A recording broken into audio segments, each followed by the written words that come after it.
नमस्कार, मैं हूं नवजोत रंधावा। 7 बजे 7 सवाल में आपका स्वागत है। अयोध्या में एक दलित युवक का शव बरामद होने के बाद सनसनी फैल गई। दलित युवती का शव बरामद होने के बाद सनसनी फैल गई, लेकिन अब पुलिस ने इस मामले में बड़ी कार्रवाई करते हुए 3 आरोपियों को दबोच लिया है। हमारे आज के 7 सवाल अयोध्या को शर्मसार करने वाले इसी मुद्दे से जुड़े हुए होंगे। आज का सबसे पहला सवाल है कि अयोध्या में दलित युवती की हत्या के मामले में अब तक क्या एक्शन हुआ है। पुलिस के मुताबिक उसी गांव के 3 आरोपियों ने हत्या को अंजाम दिया था और हत्या के बाद शव को एक सूखे नाले के पास फेंक दिया।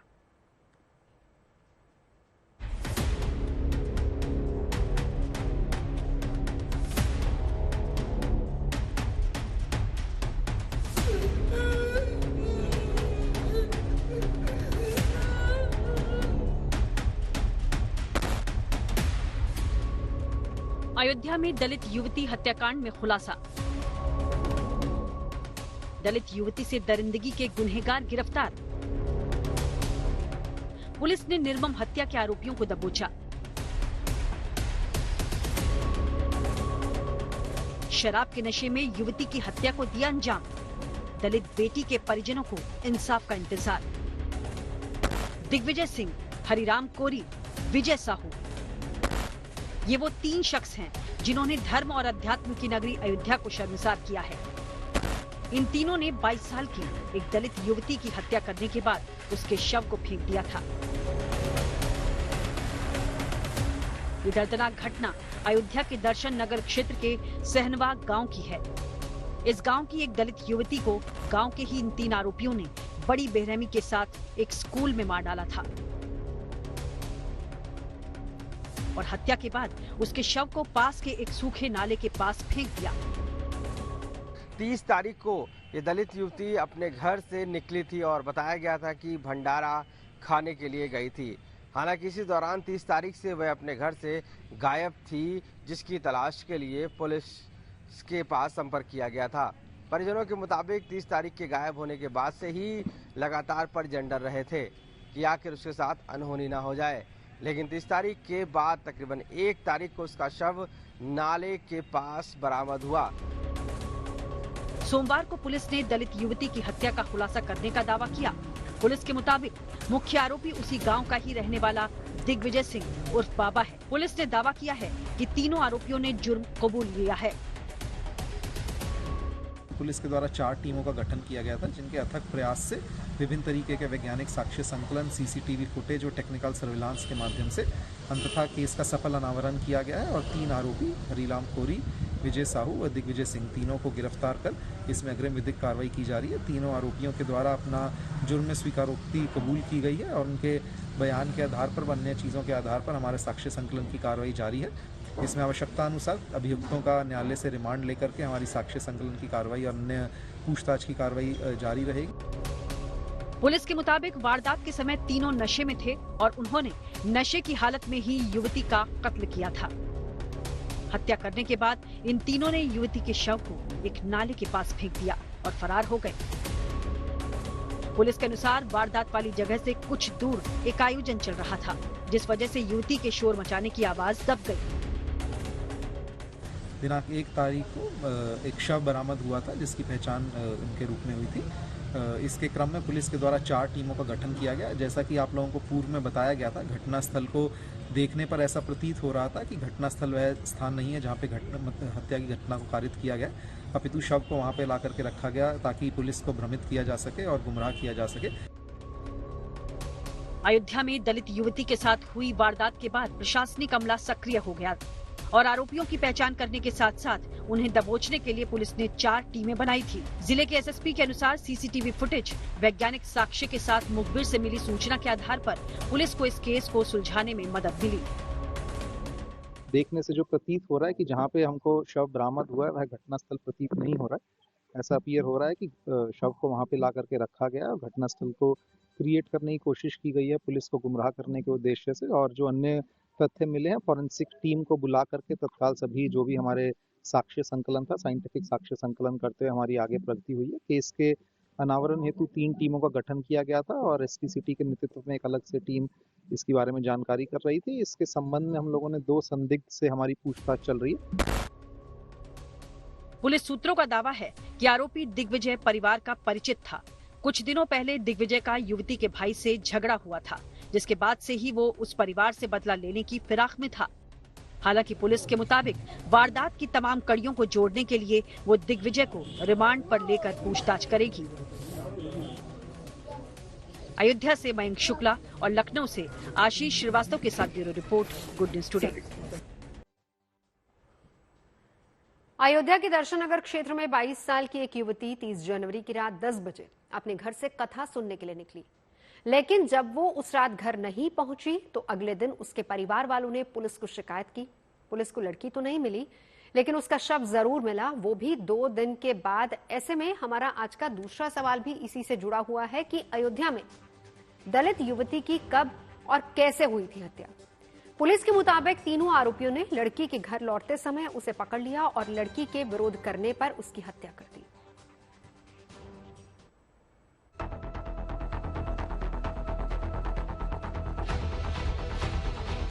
अयोध्या में दलित युवती की हत्या,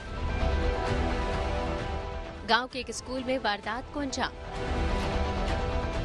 हत्या के बाद शव को नाले के पास फेंका, 2 दिन बाद युवती का शव बरामद, पुलिस पर लापरवाही बरतने का आरोप। पुलिस ने अयोध्या के दर्शन नगर थाना क्षेत्र के सहनवा गांव में एक 22 साल की दलित युवती की हत्या का मामला सुलझा लेने का दावा किया है। पुलिस के मुताबिक इस हत्या को गांव के 3 लोगों ने दिया अंजाम और इस हत्याकांड का मास्टरमाइंड गांव में ही पेंटिंग का काम करने वाला दिग्विजय सिंह है। लड़की के परिवार वालों के मुताबिक 30 जनवरी की रात वो पास ही में हो रहे धार्मिक आयोजन में शामिल होने के लिए घर से निकली थी। कहा जा रहा है जब वो वापस घर लौट रही थी तो स्कूल के पास तीनों आरोपियों ने लड़की को अकेले देखा और उस पर हमला कर दिया। लड़की के साथ उन तीनों ने दुष्कर्म करने की कोशिश की, लेकिन जब उस लड़की ने इसका विरोध किया तो तीनों ने उसका गला दबाकर मार डाला। लड़की तो बिफराली रात से गई है यहाँ से, रात में 10 बजे से गई है। और आपने एप्लीकेशन कब दिया था?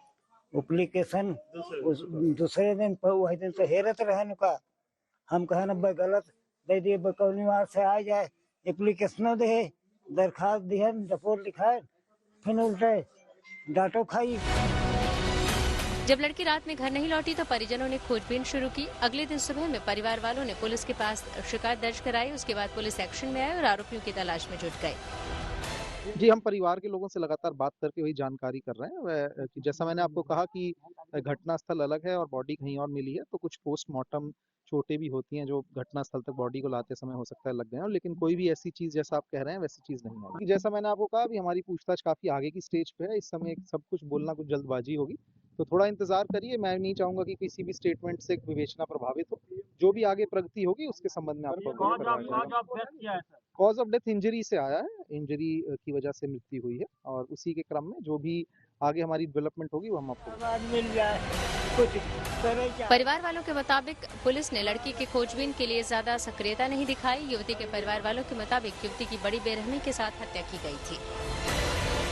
हम लोग हेर रहे थे, पुलिस में फोन किए, उसके बाद में 100 नंबर आया, उसके बाद में आए सब झाँक के, उसके बाद में चले गए, उसके बाद में तहकीकात नहीं किए और उसके बाद में बोले कि हम चलो तुम लोग हेर के दो, अगर कोई हेरता है जब उसके ऊपर इंजाम जाएगा तो कौन हेरेगा। परिवार वालों के मुताबिक उन्होंने ही उस लड़की के शव को खोजा। सबसे पहले उन्हें युवती के कपड़े बरामद हुए, उसके बाद शव थोड़ी दूर पर बरामद हुआ। परिजनों के मुताबिक युवती के शरीर पर कपड़े नहीं थे और उसके शरीर और आंखों पर खरोंच के गहरे निशान थे। हम लोग जब गए वहाँ खोजने के लिए तो बहन का हमारा कपड़ा मिला, यानी कि पूरे शरीर का पूरा कपड़ा मिला हमको। तो उसके थोड़ी देर के बाद फिर एक ऐसे कमरा था, उसमें कमरे के अंदर एक बोरी बिछाई हुई थी, बालू था, बालू के ऊपर बोरी बिछाई हुई थी, उस पर खून लगा हुआ था। तो इसलिए जब ये सब देखे तो हम फोन लगाए 100 नंबर। पुलिस इस वारदात के आरोपियों को गिरफ्तार करने के बाद सभी तकनीकी साक्ष्यों को भी इकट्ठा करने की कोशिश कर रही है। पुलिस आरोपियों को रिमांड में लेकर वारदात की उलझी परतों को सुलझाने की कोशिश करेगी।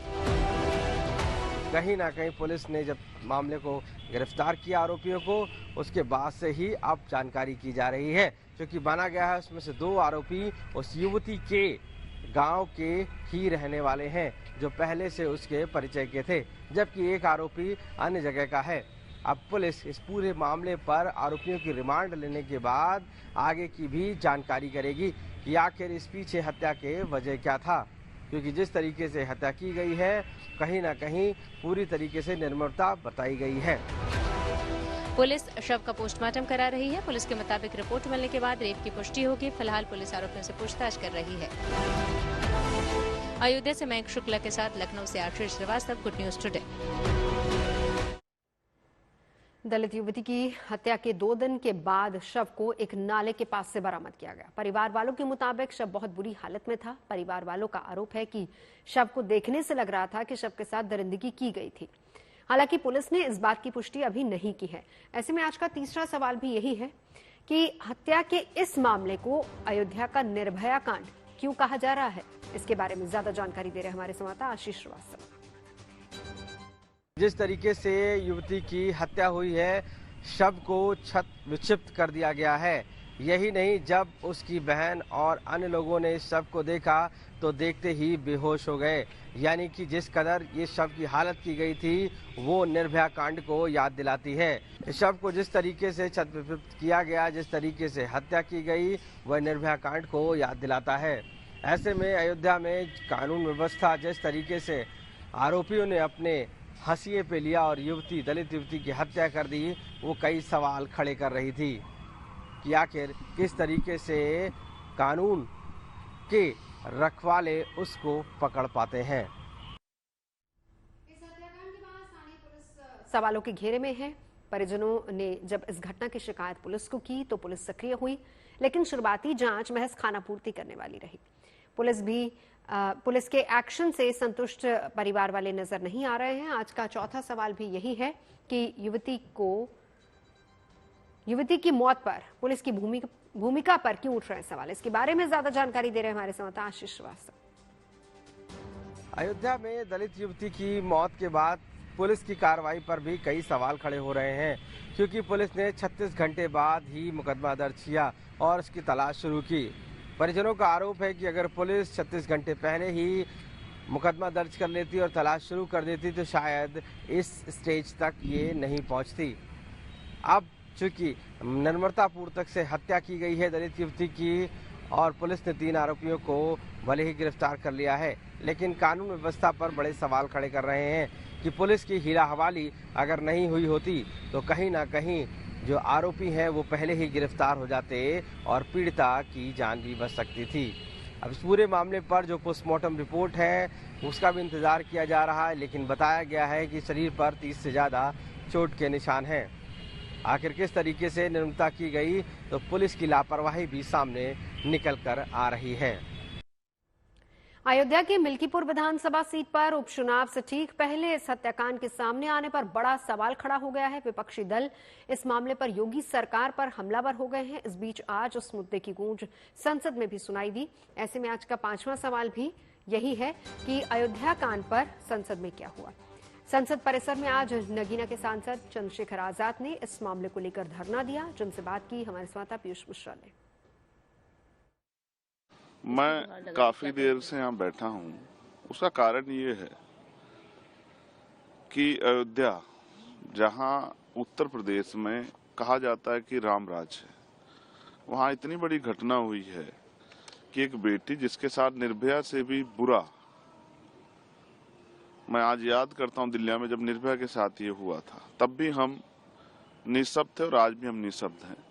उसकी टांग तोड़ दी गई, उसकी आंख फोड़ दी गई, उसको 3 दिन तक वो गायब रही। पुलिस तमाशा देखती रही क्योंकि किसी नेता की, किसी अभिनेता की, किसी मंत्री की, किसी पूंजीपति की, किसी उद्योगपति की बेटी नहीं थी, गरीब की बेटी थी। इस वजह से जो चुप्पी है उस चुप्पी पे सरकार को जवाब देना चाहिए।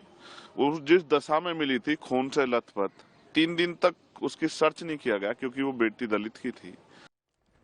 और इस घटना के बारे में बताते हुए अयोध्या के सांसद अवधेश प्रसाद प्रेस कॉन्फ्रेंस में फूट फूट कर रो पड़े।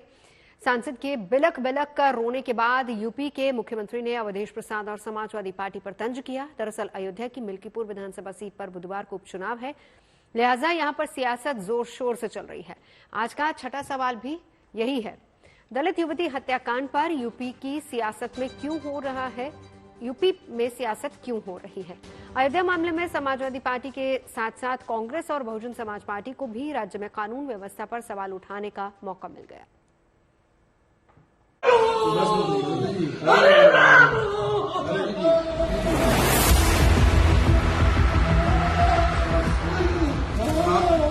आप उसकी लड़ाई लड़ी जाएगी। बिलख बिलख कर रो रहे ये हैं अयोध्या के सांसद। मेरा दिल नहीं करता।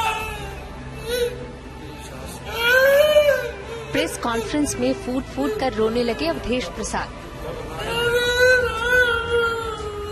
सांसद वैसे तो अयोध्या की दलित युवती की हत्या पर आंसू बहा रहे हैं, लेकिन मौका अयोध्या में मिल्कीपुर विधानसभा सीट पर उपचुनाव का है, लिहाजा आंसुओं के सैलाब पर सियासत बेहिसाब हो रही है। दरअसल अयोध्या के सहनवा गांव में एक दलित युवती की बेरहमी से की गई हत्या के बाद यूपी का सियासी माहौल गर्मा गया। अयोध्या के ही मिल्कीपुर में 5 फरवरी को होने वाले उपचुनाव के प्रचार के आखिरी चरणों के दौरान जब एक दलित युवती की हत्या हुई तो इस मामले पर सियासत तेज हो गई। अयोध्या के सांसद इस घटना पर आंसू बहाने लगे तो मुख्यमंत्री योगी आदित्यनाथ ने उनके आंसुओं को घड़ियाली आंसू करार दिया।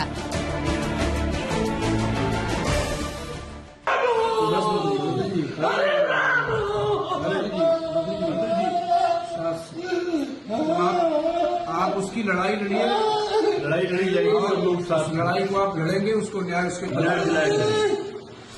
हमें जाने दो दिल्ली, लोकसभा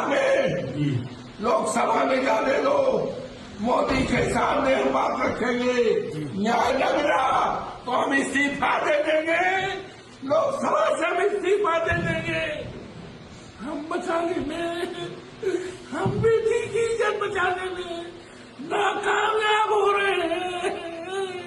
इतिहास क्या कहेगा।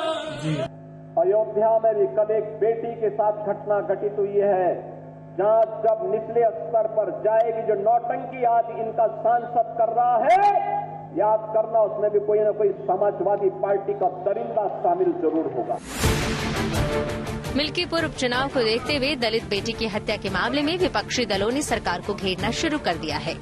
अब मिल्कीपुर में उपचुनाव है और अयोध्या के सांसद मिल्कीपुर के ही विधायक रहे हैं, लिहाजा उपचुनाव में उनके भावुक होने को एक सियासी हथकंडे के रूप में इस्तेमाल किया जा रहा है। इसी कड़ी में समाजवादी पार्टी ने एक पोस्टर जारी किया है जिसमें अवधेश प्रसाद की रोती हुई तस्वीर लगी हुई है। अखिलेश भी इस हत्या को लेकर योगी सरकार में लॉ एंड ऑर्डर पर सवाल खड़े कर रहे हैं। ये समाजवादी पार्टी तो सनातन धर्म की विरोधी है, सामाजिक न्याय के पुरोधाओं और महापुरुषों का विरोधी है। एक दलित बेटी के साथ इन्होंने मैनपुरी में विधानसभा उपचुनाव के दौरान क्या किया था, इन्हीं का नेता था। उस दरिंदे ने क्या घटना की थी, उस बेटी का गला घोंट करके उसकी हत्या कर दी थी। जिसका इतना लंबा सफर राजनीति रहा हो, अगर परिवार के लोगों का दुख समझ करके अगर उन्हें रोना आ गया, दुख हो गया उन्हें, तो सोचो हमारे वस्त्र पहनने वाले लोगों ने क्या कहा, उन्होंने क्या कहा, आप में से बहुत सारे लोग जानते होंगे। कांग्रेस और बहुजन समाज पार्टी भी इस मुद्दे को लेकर सरकार पर हमलावर है।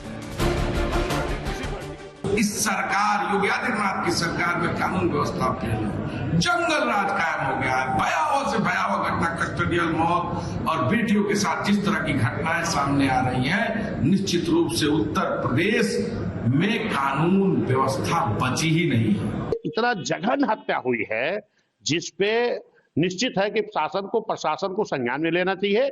और मेरी ये मांग है कि ये शासन को न्याय देना चाहिए, प्रशासन को मिलकर के, गरीब परिवार है उनको आर्थिक मदद भी देनी चाहिए। मिल्कीपुर उपचुनाव से पहले हुई इस वारदात को पुलिस ने सुलझा लेने का दावा किया है। पुलिस ने इस कांड में 3 आरोपियों को हिरासत में लिया है और वारदात की कड़ियों को जोड़ने की कोशिश कर रही है। लेकिन इस मामले पर यूपी की सियासत में आया तूफान फिलहाल थमने का नाम लेता दिखाई नहीं दे रहा। Bureau report, good news today. Milkipur उपचुनाव में बुधवार को वोटिंग है, लेकिन चुनाव से ठीक पहले दलित युवती की हत्या को लेकर मामला गर्मा गया है। ऐसे में हमारा आज का 7वां और आखिरी सवाल भी यही है कि अयोध्या में हुई वारदात का मिल्कीपुर उपचुनाव में पड़ेगा असर। इसके बारे में बता रहे हैं हमारे संवाददाता आशीष श्रीवास्तव। अयोध्या में हुई दलित युवती की हत्या की वारदात अब उपचुनाव में भी काफी फर्क पड़ेगा, जिसको लेकर राजनीति गर्मा गई है। एक तरफ समाजवादी पार्टी से सांसद अवधेश प्रसाद रोते हुए नजर आए और न्याय की बात कर रहे हैं, तो बीजेपी सांसद का इस्तीफा मांग रही है और कह रही है कि उनके सांसदीय कार्यकाल में इस तरीके की घटना हुई। हालांकि समाजवादी पार्टी भी लगातार सवाल उठा रही कि कानून व्यवस्था पूरी तरीके से चरमरा गई है, जिस वजह से दलित युवती की हत्या हो गई। 7 बजे 7 सवाल में अभी के लिए बस इतना ही। देश और दुनिया की तमाम अच्छी खबरों के लिए आप देखते रहिए गुड न्यूज।